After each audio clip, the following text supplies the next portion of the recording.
तो दोस्तों, नमस्कार। एक और अनसुनी कहानी के साथ तो बने रहिए हमारे साथ मिस्टर रिंकू ऑफिशियल में।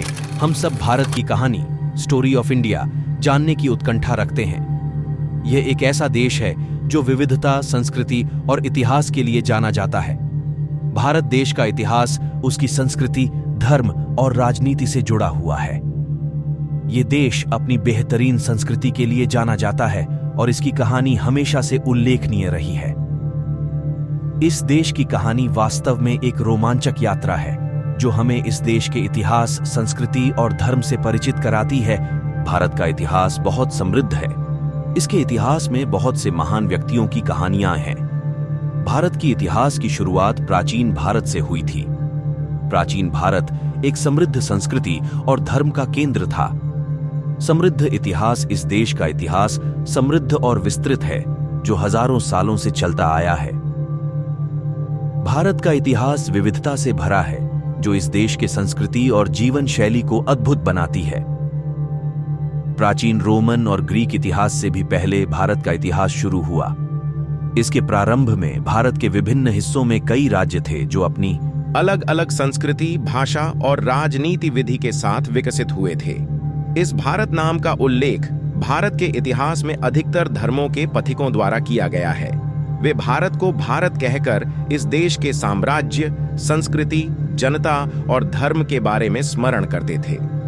भारत को हिंदुस्तान, आर्यावर्त और भारतवर्ष जैसे नामों से भी जाना जाता है।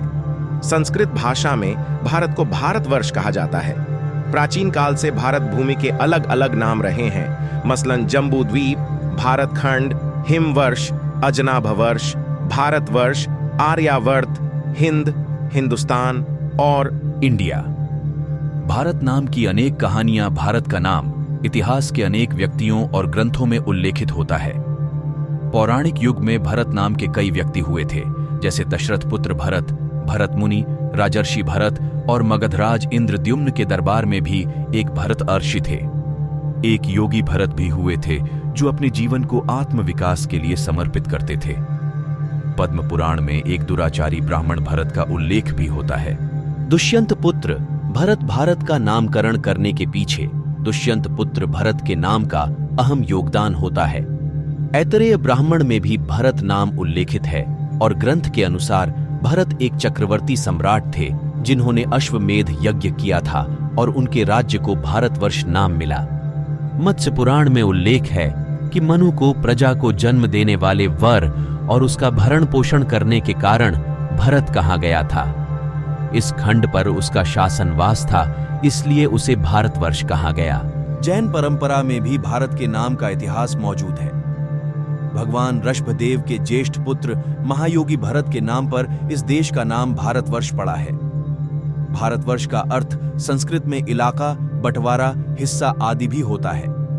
भारत को सबसे पुराना और सबसे अधिक धर्म संबंधी नाम भी मिला है, इसलिए भारतवर्ष के नाम का इतिहास बहुत प्राचीन है और इसका महत्व विश्व के इतिहास में भी बहुत बड़ा है। शकुंतला, दुष्यंत पुत्र भरत। आमतौर पर भारत नाम के पीछे महाभारत के आदि पर्व में आई एक कथा है, महर्षि विश्वामित्र और अप्सरा मेनका की। बेटी शकुंतला और पुरुवंशी राजा दुष्यंत के बीच गांधर्व विवाह होता है। इन दोनों के पुत्र का नाम भरत हुआ। आर्षिकण्व ने आशीर्वाद दिया कि भरत आगे चलकर चक्रवर्ती सम्राट बनेंगे और उनके नाम पर इस भूखंड का नाम भारत प्रसिद्ध होगा। अधिकांश लोगों के दिमाग में भारत नाम की उत्पत्ति की यही प्रेम कथा लोकप्रिय है। आदि पर्व में आए इस प्रसंग पर कालिदास ने अभिज्ञान शाकुंतलम नामक महाकाव्य रचा। मूलतः ये प्रेमाख्यान है और माना जाता है कि इसी वजह से ये कथा लोकप्रिय हुई। प्रेम की कहानी।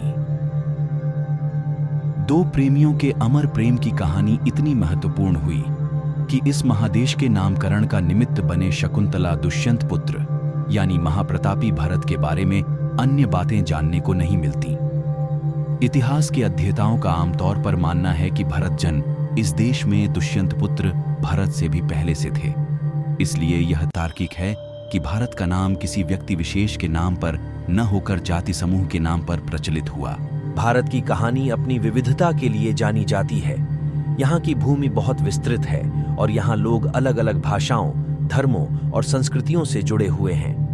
भारत की संस्कृति अनुभवों, संगीत, वस्तुएं और भोजन से भरी हुई है। भारत की ऐतिहासिक कहानियां और सनातन धर्म की कहानियां सुनने के लिए सब्सक्राइब और लाइक, कमेंट, शेयर करें। धन्यवाद। तो फिर मिलते हैं एक और अद्भुत कहानी के साथ।